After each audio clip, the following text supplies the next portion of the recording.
Boat drill, boat drill. Ayan ang alarm signal ng boat drill natin, guys.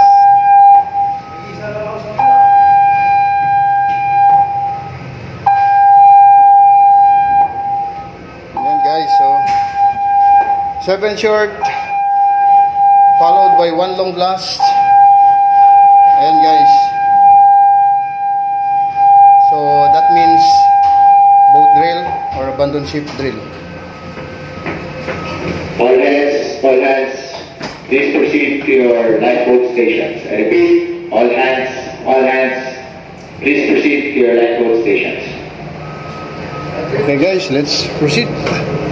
Bah, naka-ready na.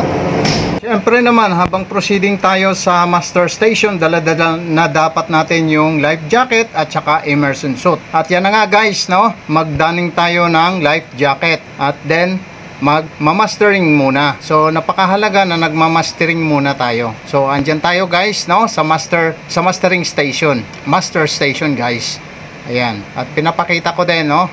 Na nandyan kami lahat, kompleto. Ayan guys. At syempre pa, since ito'y isang drill, so nire-review ni Chiefmate yung duties and responsibilities ng bawat isa.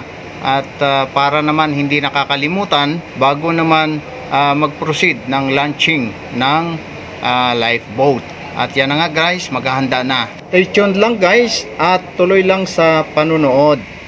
Magla-launching na uli kami ng lifeboat guys, para laging na-exercise at kabisado yung bawat gagawin. So in position na yung kanya-kanyang mga duties and responsibilities. Mayroong nagtanggal ng pin at syempre si Bose nandiyan nakaposition sa may brake. At siya naman ang taga-angat ng brake natin dyan. Mamaya iaangat niya yan. Pero sa ngayon nagtatanggal muna sila ng pin. So hinihigpitan muna nila, no, para matanggal yung pin, no, na naiipit sa taas. At yan nga guys, no, kasi dapat ma-clear muna lahat ng mga securing pin bago mai-release natin yung lifeboat. At yung pag-release nyan guys, ayan lang, inaangat lang yung brake yan guys, yung inaangat ni Bose. Ayan, inangat na niya at yan na, bababa na yung lifeboat. So hanggang accommodation lang naman guys yung pagbaba ng lifeboat.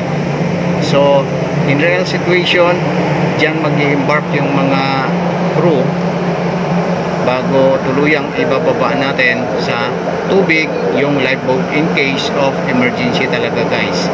At syempre yung pag-release nyan 1 meter above the water kasi nga syempre maalon. At yan na nga guys, no, si-secured na uli. So ini-exercise lang lagi yan guys, no, to make sure na hindi stuck up. Ayan guys.